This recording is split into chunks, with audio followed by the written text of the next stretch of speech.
Get me off the fucking set, you prick!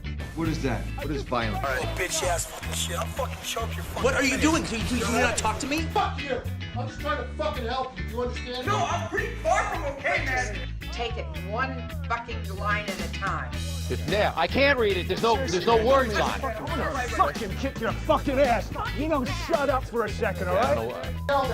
Whatever it is, it's not right on teleprompter. I don't know what that is. I've never seen that. Yell at me! Are you serious? Let's not take a fucking minute. Let's go again! I don't know what. And let's not have you fucking walking in! Do it live. Who said that? I'll write it and we'll do it live. Logan Vanghel of the Saskatoon Bengals. Is that correct? That is correct indeed, yeah. And- I mean Belgium down the line. Okay, yeah. If you Most go- recently Saskatoon, yeah. Excellent. And you're the program coordinator at the Sask Film Pool? Production. I had a 50-50 shot. Yeah, pretty much, and you missed. I missed. 50-50-90 rule. Yeah. You're also the vice president of consumer relations at Cineplex. Is that true? Pretty much the whatever the anti-advertising branch of Cineplex is. The non-existent consumer relations at Cineplex. Yeah. Well, I'm waving that landmark, please save us soon flag. And just so we can get to know you, how many scene points do you have? Well, so here's my thing is I've been trying to support Cineplex as little as possible over the past year or so.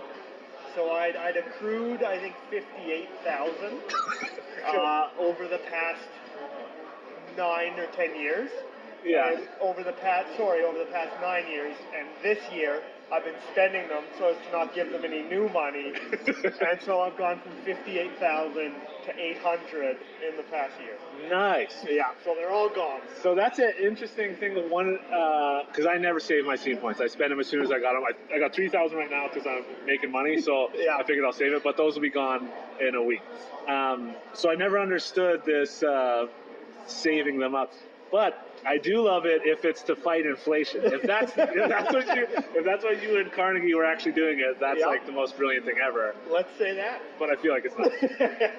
But now you are. He isn't. So he still has no real explanation as to why. There's something about big numbers that just speak to people, right? It's nice to, because I'm not gonna lie, it felt pretty good when the cashier behind the register was like, oh wow, 58,000. She liked the size of your scene points. Exactly. You guys are collectors. That's interesting. I would collect something that you can't redeem for cash immediately and has no other value. Probably But okay, fair enough. Okay, so another way to get to know you. I want to know some of your favorite films. Okay. More than 3, less than 11. Yep. So 5, 10, whatever you got. 4 to 10. Let me hear it. Yep. All right, so I prepared a list. I thought about this quite a bit. And so I have like a top 2. I know my number 1 and my number 2. All time. Yeah, steady, solid, easy. Never changing. Everything after that, a little bit more fluid, a little bit more fluctuation. So like 3 to 10 are like more, they're top 10 movies.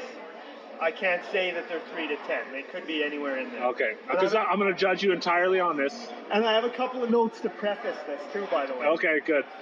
So 9 out of these 10 movies are less than 10 years old. And, Wow. And none of them were released earlier than, I think, 1996 is the oldest one. But there's a reason for that. Who says you're a millennial? I never believe it when they But say there's it. a reason for that. And here's the thing. I mean, one, I still believe in the power of the cinema experience. And it's much harder. Brilliant, because that was going to be my topic today. So carry on. Perfect.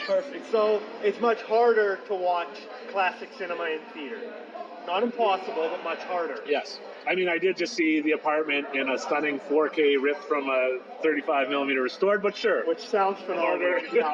Shame to have missed it. Yeah. And then the other thing is, so out of my movies, I like to get both an intellectual and an emotional impact. And I find that that's a lot harder to get an emotional impact from classic cinema because there's 40, 50, 60 years of context. There's 40, 50, 60 years of other people's opinions. There's expectation. Right. It's like you know the good ones are going to be good. They can't surprise you. And the rest of them aren't around anymore. I would say that that's not entirely true, having gone through as many as I've found, and some of the classics are terrible, and some of the ones that are not really brought up a lot are quite good. But I will understand that, and especially knowing the context for a millennial such as yourself, it's really difficult. But no, like I wanted to use the example of All About Eve. So Right. we watched that together earlier this year. Loved it. And like from an intellectual standpoint, I would say at a script level, like in terms of the story progression, the character relationships, the dynamics there. Thank you. Is there anything else you need with that? No, it's Should be good. good. In terms of the script of that movie, it's probably better than anything else I've seen this year. But I don't know, for some reason I would never put it in like a top 10 just because intellectually I'm like, that was great. But older cinema just doesn't hit me on that gut level Didn't resonate, like okay. contemporaries do. So Interesting.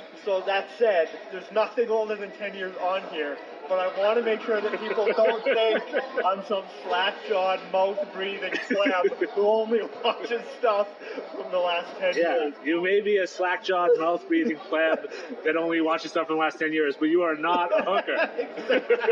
Do you know that reference? It sounds like Simpsons? Yeah, it's Simpsons. Yeah. My Homer is a lot of things. And he ends up confirming the one thing you're supposed to deny and adding additional. Okay, let's hear it. All right, so number one.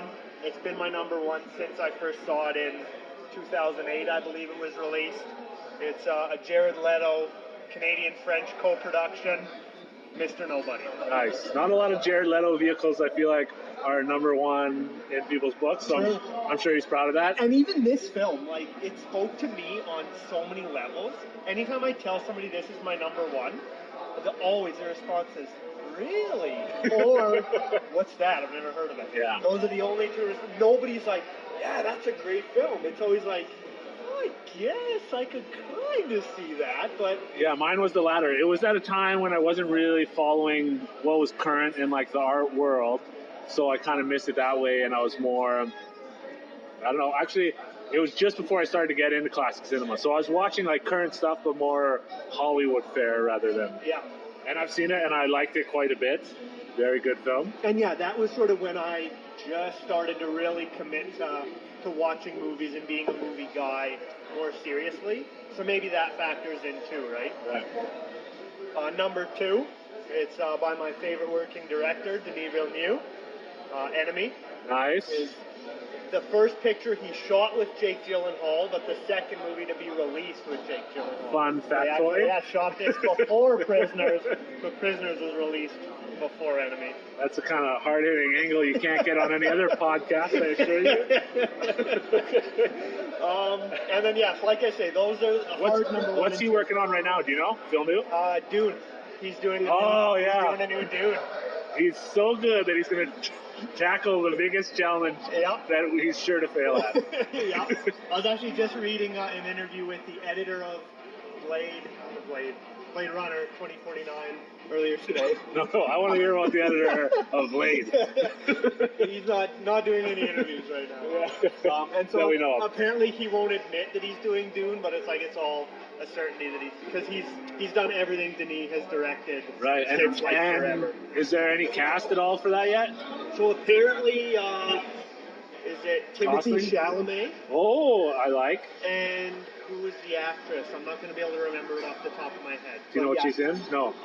The name wasn't super familiar. Okay, to be fair honest. enough. Yeah. Okay. Probably a Game of Thrones actress. I feel like all of the big names that I don't recognize are from Game of Thrones. Okay. So maybe not, but maybe. All right, number three. All right, Here, so the 3 again, to 10? Yeah. Yeah. Number X. Number somewhere just behind 1 and 2, or not just behind, but... And so this is a movie that I thought was going to, like, seal Ben Affleck's fate forever as, like, an infallible director. But he hasn't even gotten close to as good since. Right. The Town. The Town. Unbelievably, just such a gem. So missed by all Hollywood's, like, elite awards and all that stuff. Yeah. And one of the coolest movies of all time. Oh, it's a perfect blend of, like, art house cinema and, like, big budget Hollywood heist movie, right? And, like, it perfectly toes that line. Yeah, and I'll agree with you. I thought Jupiter Ascending, speaking of Jupiter Ascending, you recently said that was one of your favorite films of all time, was I'm gonna level with you. I wish that movies like that were better. Yeah, we need movies like that to do well. So it's disappointing when they suck. And they fairly often they do, yeah. suck quite handily. Yeah. It's the same thing with it's not quite the same because Jupiter Ascending was a total original product. There was like that one this year or last year, I was also going to say maybe Cloud Atlas or something. The Planet of a Thousand Suns or Right, whatever. Valerian, City of a Thousand Planets. Just a horror. That script felt like a first draft put to camera. It was awful. To me, I didn't completely hate it, but it was one of those things where I just heard people shit on it over and over again for months before I finally watched it for free on TV, and I thought, it's not the worst film I've ever seen. So, Ben Affleck, I thought that was going to be the beginning of his run, and then Argo, I felt like was a step back. I was like, it's good, but it's not as good as The Town. Exactly. Yeah, it was great even, but it wasn't as good as The Town. And then what has he done since then? Nothing really. Yeah, because he didn't direct Live by Night, right? Oh, he didn't. Or did he? I kind of think he did. Not sure. Because it wasn't very good at all. Yeah. It had a lot of weaknesses. I tend to think he did, and then I think he was on the books to direct Batman. But he's pulled out. He's pulled out. He's not even playing Batman. So he's not even directing. Yeah. Do you ever encounter a director like that their first film is like by far their best, and then they just get progressively worse until they're not making movies? I feel like there is other examples. Must be. And did he not do? He did Gone Baby Gone as well, didn't he? Or did he not? I thought he directed that as well. Ooh. Which was before The Town. Yeah. Which is also amazing. Yeah, very good as well. So yeah, he had like 2 huge hits. Yeah. And then he started to fall off. Maybe it's as long as he keeps it in Boston. That's like, you know what I mean? Stick with what you know? Yeah, totally. I guess, yeah. Totally. All right, moving on. This next one I've recommended to a number of people. And every time I do, Trina, my wife, always groans and says, don't watch it. Please don't listen to him. Okay. And it's been like mixed response from the people who have watched it. Okay. Nobody loves it like I love it. It's weird, I'll admit. But this is what I love about it. It's like the closest thing Hollywood's gotten to an experimental film. Spring Breakers. Okay, I was going to say Dunkirk, because I think that's but Spring Breakers, I haven't seen it. I certainly know well about it. And I've actually, since the time when it came out, I've watched a few terrible MTV TV shows in which the guy that it's based off has been on, and he's like a wild character. He's hilarious to watch. Yeah. So I would actually be really curious to see James Franco's interpretation. Oh, it's a thing of beauty. It's perfect. And it's like, at the start of the movie, you think that it's just like this vapid, mindless, millennial bullshit movie. Yeah. But it's not. Like, it's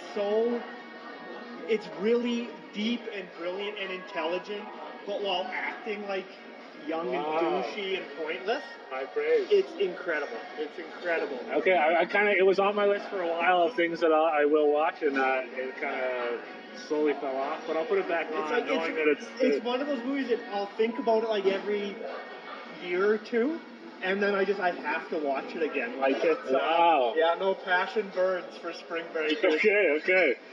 After that is a little indie film starring Patton Oswalt as a New York Giants fan. Oh, I've seen it. Big fan, yeah. Big fan. That was one that I'd watch it just because I liked Patton Oswalt, and this is like me liking him before I'd even seen any of his stand-up specials, just liking him from seeing him in different. Yeah, his little sitcom appearances. Yeah. And it was like a quiet, small film that like will never get any kind of acclaim, but it was good. It was decent. Yeah. I feel like it really captures what being a football fan is all about. Yeah, for a certain point. He's a very particular kind of guy, right? Very like he's not so. like the popular kind of sports fan. He's more of like a secluded by himself sports fan. The hardcore, over the top. The guys that call into the radio stations and argue their take. Yeah. It's one of those few pleasurable films I find that it's so small that you'll hear almost nothing about it before you watch it, and then it's like, oh, that was delightful. Exactly. Yeah, because there's no hype around it. There's no pomp or circumstance. You feel like it's almost like just for you. Yeah. It's like, the rest of the world doesn't know about right, it. Yeah. Yeah. Right. There's this one, the Cobbler. Have you ever heard of or Is seen that that an one? Adam Sandler? Yeah. I know of it, but I've never seen it. It's very similar. It was like I'd never even heard of him working on this film. Not that I follow everything he does now, but it just showed up, and I was like, Adam Sandler and Dustin Hoffman. Oh, I'll watch it. And it's a serious, like a drama, which is more my flavor. And I just loved it. It was like this quaint little film that was like just a well-told story in a tiny box, and delicious. I'm always impressed by movies that can do that. That can get you invested without needing to have a bunch of different set pieces and like a wide cast. Like if you can just have a couple of characters in one or two locations, then you can still grip your audience for 2 hours. That's like, to me, that's the best writing you could ever hope for. Yeah, definitely. I love it. Definitely. All right, following that, we're going to get a little bit dark. We're going to go back in time for a little Derek Sion France. Blue Valentine. Blue Valentine. Outstanding. I love that film. Fan. It's got a ton of laughs, but it breaks your heart. It's like gut-wrenching. It feels so real on every level. So real. I think he's actually the best at recreating real life on screen. Yeah. I feel like everything that he creates on screen is like stuff that I've seen or I've even been in or whatever. Like it feels so authentic. Yeah. Do you think it's his best film? By far, yeah. I love everything he's done, but that's still his best film in my opinion. Okay, to me it's Place Beyond the Pines because it's like an epic. It's this grand tale that goes across multiple generations, and its ambitions are so sweeping and it accomplishes them. So that to me is amazing. But Blue Valentine definitely not a second place by any means. I love Place Beyond the Pines for what it does. Playing with the 3-act structure and kind of following those generations. But at the same time, like I say, I really love when a film can do a lot with a smaller concept.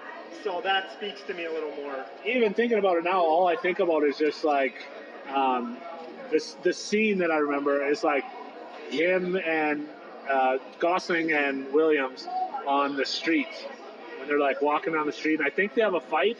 And that was the moment when I was just like, oh, so real. Yeah. And that's kind of what I remember. And everything else fades away, right? Like that's the most important part of the story is just those two and their relationship, which is like how many relationship films can even tell that story, right? Exactly. You know what I mean? Like, yeah, absolutely. It's like the most basic thing, but to tell it properly is just like so incredibly hard. Yeah. And that thing is a lot of movies that get away with less realism or less authenticity by having these big premises and whatever, and he doesn't have to do that. Right. Because his character relationships just feel so real. Like they're real human beings interacting. He writes all his own stuff, right? Or do you know? I think that's true. I don't know, but I think. I tend to think, I don't know actually, but I tend to think that whoever writes it, him or somebody else, that it's one of those things. Oceans wasn't written by him for some. Okay, yeah. I do think, though, that no matter what, once he's got the script, I think he lets the actors do a lot of writing. You know what I mean? Like, in terms of actual dialogue, right? Like, this is what the scene is, and probably gives them a lot of room to... And I mean, if you need more evidence of him creating authentic love relationships, is the fact that after Life Between Oceans, both the principal actors got together. Yeah, they're married. Yeah. I like that one a lot, and I didn't think I was going to. And I even actually after watching it, it seems kind of like the type of film I would hate in a lot of ways. Yeah. But again, it just like it had a story to tell, and it told it so well. Yeah. No, I'm good, thank you. What are all his films? Blue Valentine, Place Beyond Pines, Life Between Oceans. Those are the three I've seen. I think he might have. There's something before Blue Valentine, right? But I don't think I ever saw it. I've seen it. I don't recall what it is. Carry on. Moving on. We're going to go way lighter now. Okay. Staying in sort of the relationship, love-based plot, but way lighter. Forgetting Sarah Marshall. Oh, lovely. To me, it's one of the rom-com genre is like the most cliched, hackneyed genre in cinema. That or horror. You can make an argument either way. Yeah. Forgetting Sarah Marshall for me is like one of the most genuine rom-coms ever made. It just like, it avoids all the cliches while being genuinely hilarious. Every single side character in that movie is phenomenal. Yeah. Like you get huge laughs from every line out of every character. Russell Brand, terrific. And he created that character. And it All led this to a Snow spin-off White film, right? Barely doesn't exist in the first draft of that script. Like he was Wow. essentially created by Russell Crowe. He's a really funny dude, and a lot of people in North America don't really get how funny he is. Yeah. Right? Like he's not as big here. So good. And that character led to a whole another movie by its Yeah. own, right? Infant Sorrow, brilliant. I literally have like all of Infant Sorrow's music on Spotify. I listen to That's it. too far. Well, No, okay. it's great. It's great. And Jonah Hill. Mila Kunis is she's actually the love interest. Yeah. I keep thinking it's Sarah Marshall, but she's not. No, she's the Not ex. really, Yeah, yeah. she's just the first act heartbreak. Right, yeah. Yeah. But like they play with it really well. Because that's the thing is they never really villainize her. Yeah. They kind of, it's like a realistic breakup Yeah. and sort of a post-breakup follow. And that's another thing in a film where the jokes are so over the top, and even the premise is like, okay, this couldn't, like this level of coincidence is too astounding to believe. Yeah. It still achieves a level of believability where it's like real, right? Exactly. And that's probably a tribute to the actors. And I think that's why it works so well, is that it's like perfectly balanced between the over-the-top comedy and the grounded love story. Yeah. And so it kind of meets in the middle for perfect balance. Yeah, great film. High up on my list of comedies for sure. Yeah. And there's- it's important to me to have like a lighthearted comedy in my top 10. Yeah. Because I never want to be one of those like film douches who only watch like... yeah, some bougie-ass film critic. Exactly. Yeah. Word. Moving on, we're going to get a little bit dark again, a little bit depressing. Trina hates this one too, Okay. simply for the scene where the cat gets left behind inside Llewyn Davis. Okay, I don't remember the cat being left behind. I found it a largely forgettable film myself, but let's hear why you love it. I find like the character study of this self-defeating artist who's like avoiding success at every turn because he tells himself that succeeding somehow undermines what it means to be an artist. Yeah. It just like it was such an impactful story to tell, and like I've never personally known an artist like that, Yeah. but I can imagine them so quickly and easily through Llewyn Davis. I think the fact that it feels so real, even though I've never known somebody like that, Yeah, wow. makes it even more impressive. Fascinating. I didn't even get that angle. I didn't really perceive that at all, so that's interesting. Maybe it reminds me a little bit of Frank Sinatra, who is a guy who was an incredible singer and became an actor and was quite a good actor, won an Oscar for Best Supporting in From Here to Eternity. And he would never practice or never rehearse. He would never show up to rehearsals on movie sets and never practice.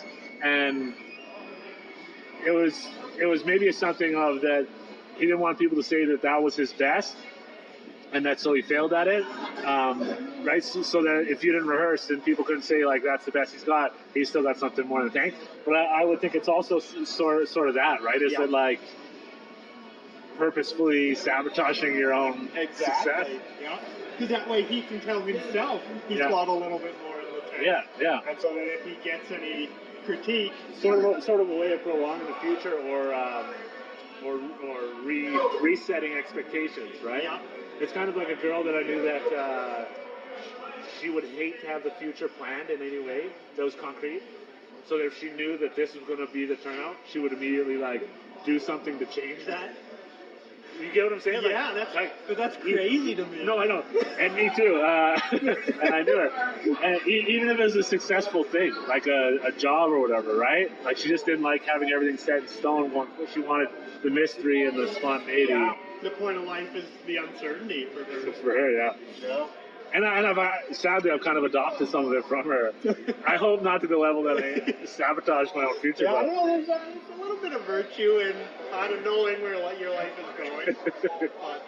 but yeah, and then the other thing about Inside Llewyn Davis is just inside Llewyn Davis is just that romanticizing of the starving artist. And does it matter to you at all that it's about Bob Dylan? Like, are you a big Bob Dylan fan, or does that play into it at all for you? not at all. It was like I was tangentially aware of that before I saw it.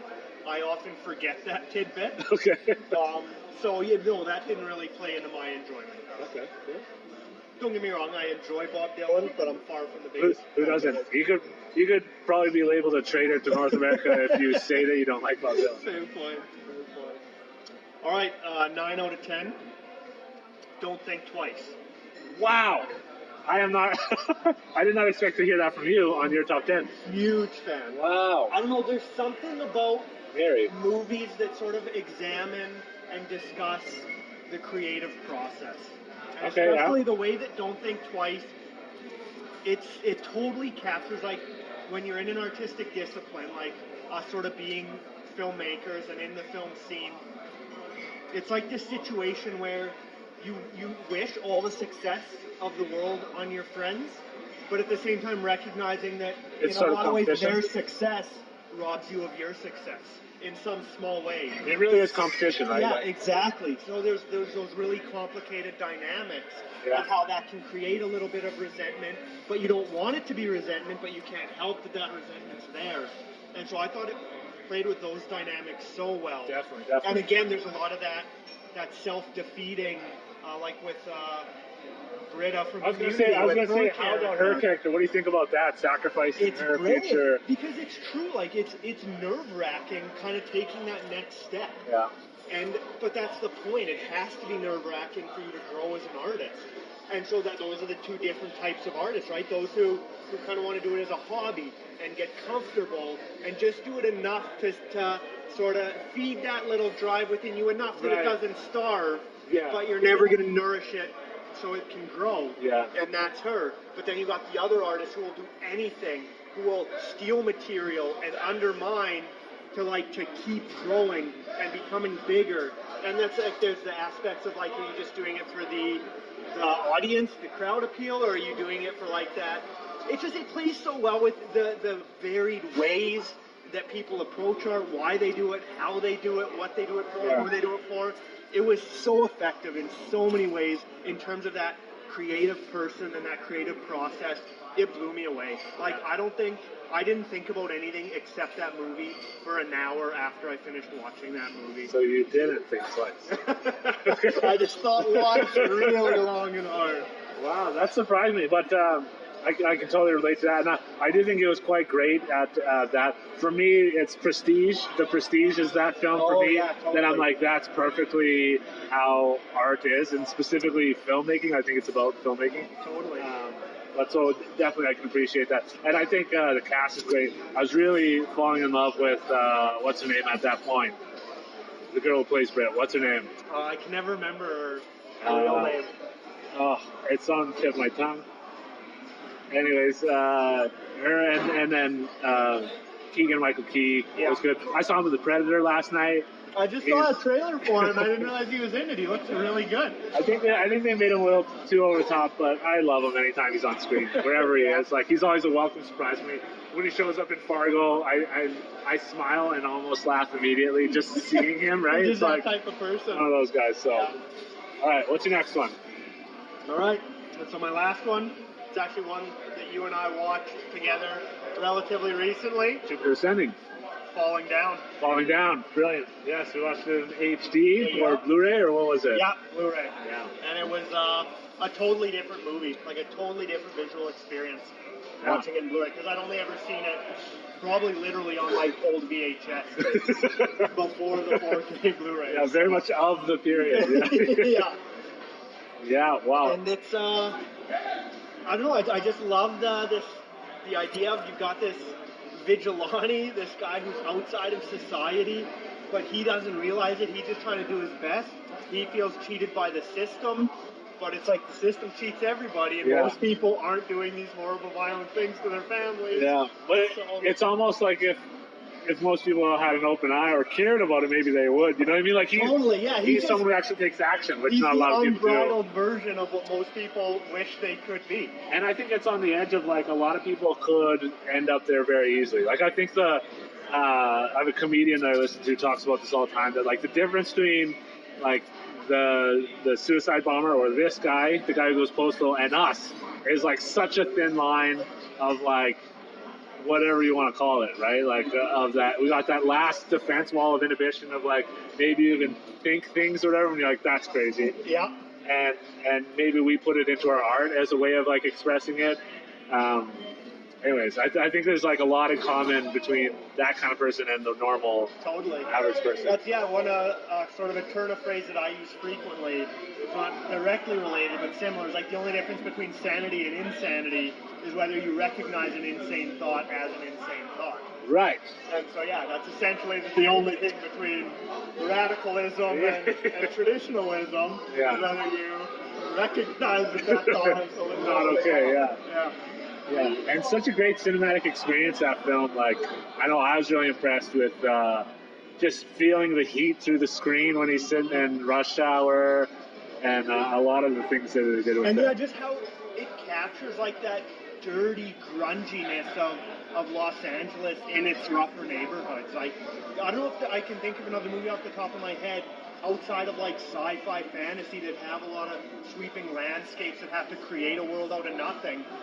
A lot of real-world movies don't bother to try and do that. Right. But I feel like this one really pulls you into those neighborhoods in that world and makes you feel that environment. Right. And I think that's so important is that, like, a lot of films do forget setting or they take it for granted, and they don't do a good job of actually planting you in that world. Yeah. And it's like a lot of them will just have a camera out a car window, sweep past the neighborhood in the first scene under credits. And it'll say Seattle, and expect you to know that exactly what's going on in this world, and they just take it for granted. It's so key to me to well, I'm going to lead it to now the cinematic experience, because everything to me has a part to play in your cinematic experience. Great. Including who you go see a film with, how you view it, what kind of sound system, what kind of screen you're on, what you've heard about the movie beforehand, and then things like this, which is the technical aspect, which is also part of film, but I think not that much more important, is do they keep you in that world? Do they put you into that world so that you believe you're kind of going along with it and you're not just like a passive viewer? And then do they keep you in it? Do they do things that take you out of that world, like doing some shitty shaky cam like Jason Bourne did in the latest one? Or whatever. Shots fired. Or whatever it is. So, tell me what you think about the cinematic experience. So now is a great time to ask me about this, because this year, a month or two ago, I experienced the polar opposite of the cinematic theatrical experience, and it really made me appreciate how important it is. So I road tripped with my parents down to California, and they rented a 2018 van, and so in the back it had a DVD player, and so I watched a couple of movies on the highway on the way down, and you can't get a less ideal viewing experience than a 7-inch screen in the back of a minivan on the highway. Yeah, definitely. What do you get out of the theater that's like necessary for an ideal viewing experience? The screen is huge. The room is dark. The room is quiet. Everything is manufactured to, like you say, pull you into that world. In a van, you got a tiny screen. There's a ton of movement in your periphery. You hear the highway as much as the movie. So it's like that really sealed for me how important it is. People all the time talk about all the movies they watch and what they've seen, but most people are watching stuff on their phones, on their laptops, while they're doing the dishes, while they're studying for school, whatever. To me, that's not watching a movie. You can't say you've watched a movie if that's how you've watched it. It doesn't necessarily have to be a theater-sized screen, but that's the way that they're meant to be seen. That when filmmakers are making movies, they're making it for the big screen, the big sound, for you to shut out the world and like be pulled into that. And I don't understand how anybody does it any other way. I honestly don't. Yeah, it's kind of like when people say that like Dunkirk was like not very good, and then I'm like, did you watch it in IMAX with the IMAX sound? And they say no. I'm like, well, then you didn't really experience it because it was incredible. I would say 90% of that movie is the IMAX experience. Like, you feel like you're right there next to them as they're taking fire and cowering in a dark, dank corner. Like, it was incredible. And sometimes a film is so good that it can still be appreciated if watched on a telephone or something. You know what I mean? Like, Well, certainly, yeah, like, on a telephone, a cell phone. A great script is a great script, regardless of the size of the screen or the volume. Yeah. But film is more than just a script. It's a visual and auditory medium. So why not embrace that? Well, and undoubtedly, if you like a film played quietly on your cell phone, not telephone, cell phone, then you'll for sure enjoy it and appreciate it that much more if you're watching it on a massive screen in front of you with a proper sound system and an appreciative audience, right? Absolutely. 100%. Now, so that being the case of how to properly watch a movie, what do you think about our purveyors of cinema in terms of supporting that? Because I feel like the people who are supposed to be really helping us with this are sabotaging the art of film. Cineplex isn't a movie exhibitor anymore. They're an entertainment platform. You know what I mean? They focus so much on so many periphery things that they don't really care about exhibiting movies. Yeah. That's secondary part of their business, which sounds crazy because they're the biggest movie exhibitor in Canada. Yeah. But seriously, like, they've got arms in VR now. They focused on the restaurant side of it and marrying scene with Sport Check and Montana's and all of this stuff. Yeah. The last thing they think about is exhibiting their movies. Yeah. And it really struck me when I was down in Kansas City, and my hotel was a couple of blocks away from an Alamo theater. I don't know if you've ever been. I've yet to go, sadly. I've heard such great things. They're incredible. So let me lay out the Is it differences. Alamo Draft House or whatever? Alamo Draft House, yeah. Yeah, fuck. So you go to a Cineplex. The first swear. You go to a Cineplex theater.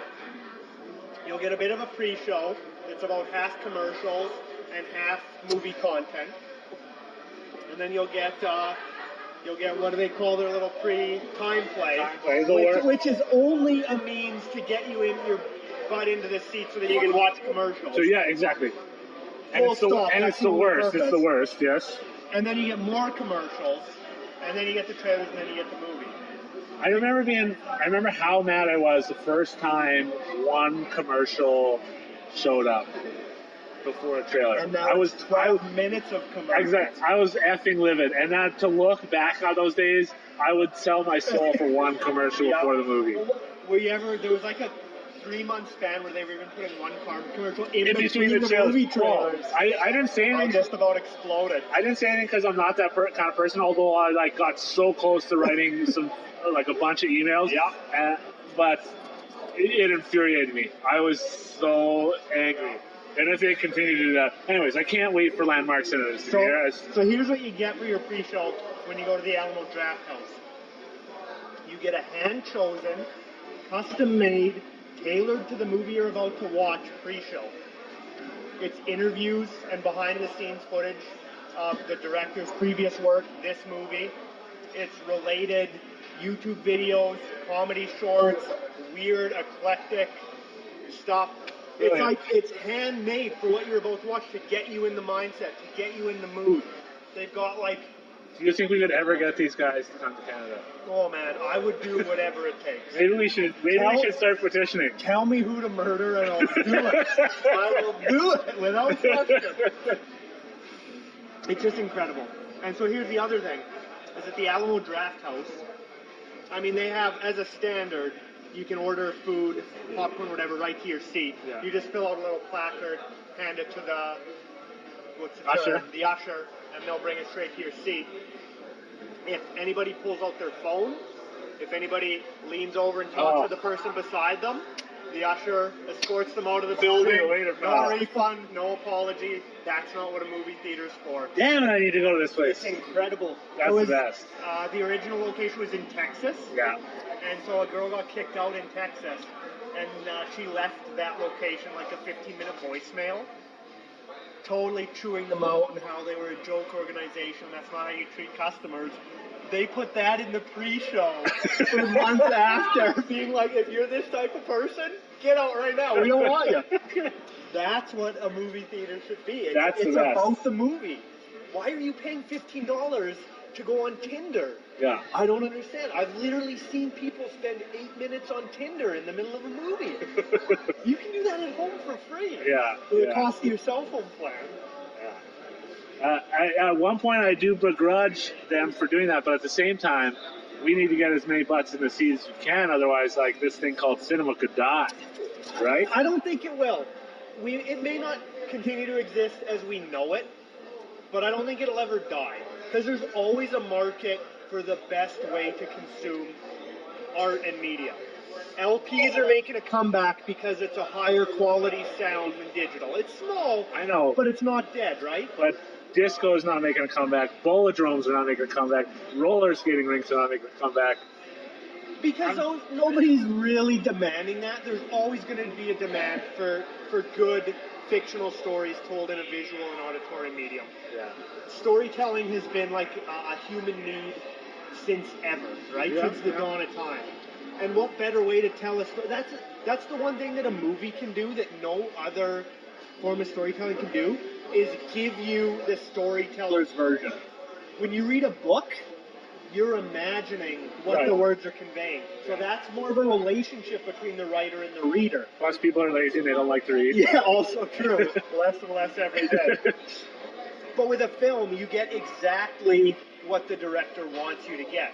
And the cinematographer and the editor and the actors and whatever. It's collaborative, and there's still a measure of how you read into it as a viewer. It's still a relationship, but it's the best way for an artist to convey their direct image to the consumer of the art. It's always going to be a market for it. Maybe not as big as it's been. Maybe not exactly the same, but most people can afford to have a 30, 50-foot screen in their house with 7.1 Dolby Atmos.